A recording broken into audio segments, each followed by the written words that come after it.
Welcome back everyone to another App Tech Guru video. In this tutorial, I'm going to show you how you can download and install the Filmora AI video editor on your smartphone. So let's get started right away. First of all, open up the iOS App Store or the Google Play Store, depending on your device.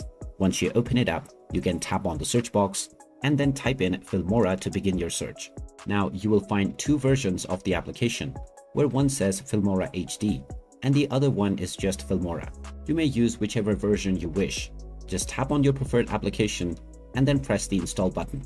This will then begin the download and installation of the Filmora mobile editor on your device. Just wait until the installation is completed, and once it is done, you will see the open button. You also have the auto open toggle, which you can enable to automatically open up the application once it is done installing. When you press the open button, the application will then launch.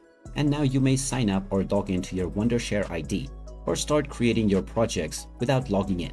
So there you have it. That is how easy it is to download and install the Filmora video editing app on your smartphone.